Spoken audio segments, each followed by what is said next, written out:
Hello दोस्तों, आप सभी का स्वागत है एक नई कहानी में। रूबी से मैं 3 साल पहले अपने ही शहर में एक टैक्सी में मिला था। सोचा नहीं था कि प्यार हो जाएगा। तो मैं मार्केट से घर जा रहा था तो एक लड़की हाथ देकर ऑटो रोक रही थी। चेहरे से पता लग रहा था कि कहीं उसे जाने में देर हो रही है। और जिस टैक्सी में मैं बैठा था उसी में अचानक आकर ऑटो रुकवा दी और हाँफते हाँफते बोली, भैया जल्दी से यूनिवर्सिटी चलो। ऑटो वाले अंकल, उस तरफ नहीं जा रही बेटी, तुम कोई और ऑटो देख लो। इतना सुनकर लड़की मेरे बगल में बैठ गई और बोली, प्लीज अंकल मेरा पेपर छूट जाएगा, मैं पहले से लेट हो गई हूँ, चाहे तो ज्यादा पैसे ले लेना। और अंकल मना करने लगे, नहीं नहीं मैं नहीं जाऊंगा, मेरी सवारी दूसरी तरफ की है। तो मैं अंकल से कहिए चलिए यूनिवर्सिटी पहले इन्हें छोड़ दो, बाद में मुझे छोड़ देना, वरना इनका पेपर छूट जाएगा। रूबी ने मेरी तरफ मुस्कुराते हुए देखा और मुझे थैंक यू बोला। उसके बाद टैक्सी वाले अंकल मान गए और यूनिवर्सिटी जाते ही रूबी बिना पैसे दिए भागती हुई चली गई। टैक्सी वाले अंकल चिल्लाते हुए अपने पैसे मांगते हैं, लेकिन रूबी कॉलेज के गेट के अंदर घुस जाती है और पैसा देना भूल जाती है। टैक्सी वाले अंकल ज्यादा पैसे वाली थी, ये तो जितने हुए उतने ही नहीं दिए। फिर मैंने कहा चलिए मैं दे दूंगा उसके पैसे। और उसके बाद सोचा नहीं था कि अब दोबारा रूबी से मुलाकात होगी, लेकिन हमारी फिर मुलाकात हुई एक शादी में। मैं खाना खा रहा था, तभी बगल में आवाज आई, अरे आप, मैंने देखा तो रूबी थी। और फिर रूबी ने बोला उस दिन के लिए थैंक यू। और मैं उस ऑटो वाले अंकल को पैसे दे नहीं भूल गई जल्दी में। मैंने मुस्कुराते हुए जवाब दिया, मैंने दे दिए थे। रूबी ने दोबारा थैंक यू बोला और कहने लगी, इस वक्त तो मेरे पैसे नहीं है, लेकिन दे दूंगी आपके पैसे। मैंने अरे कोई बात नहीं कहते हुए पूछा, किस चीज का पेपर? फिर हमारी देर तक हमारी बात हुई। इसके बाद जब रूबी जाने लगी तो फिर दोबारा लौट कर आई और कहा, अपना नंबर दे दो, बाद में मिलकर पैसे दे दूंगी। और यहीं से हमारी बातें करने की शुरुआत हुई। मैं धीरे धीरे पहले अच्छे दोस्त बने और फिर दोस्ती कब प्यार में बदल गई पता ही नहीं चला। और फिर समय निकलता गया और ऐसे ही ऐसे 1 साल से ज्यादा हो गया।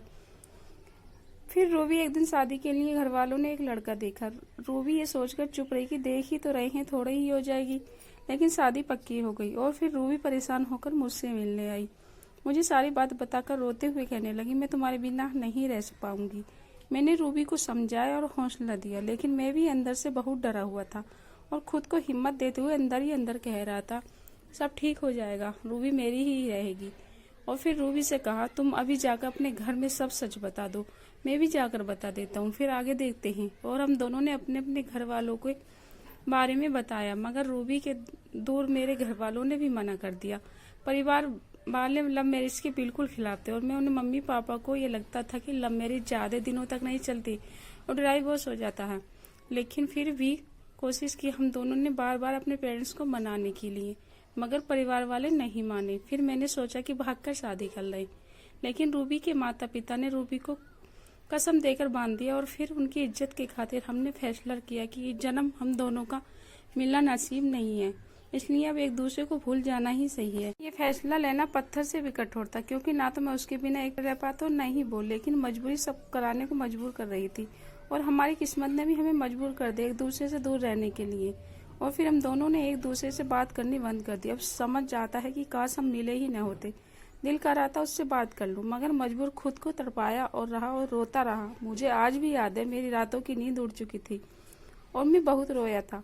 मैं जानता हूँ मुझसे ज्यादा रूबी भी रोई होगी। रूबी ने मुझसे बात करने की कोशिश की, लेकिन मैंने उसे मना करते हुए समझाया, अब एक दूसरे के बिना रहने की आदत डाल लेना ही बेहतर है। रोते हुए लेकिन हमने एक दूसरे से बात नहीं की। कुछ दिनों बाद रूबी की शादी हो गई और हम हमेशा के लिए जुदा हो गए। आज हमें पीछे पूरे 3 साल हो चुके हैं। उसने देखने का बहुत मन करता है, 3 साल से उसे नहीं देखा। कैसी होगी वो, खुश होगी या नहीं होगी, मुझे कुछ पता नहीं है। आज मैं उससे उतना ही प्यार करता हूँ, वो भी मुझसे करती होगी। Love you Ruby. दोस्तों, आशा करती हूँ कहानी आप लोगों को पसंद आई हो, तो प्लीज़ वीडियो को लाइक शेयर कीजिए और हर रोज नई कहानी पढ़ने के लिए चैनल को सब्सक्राइब कीजिएगा। धन्यवाद।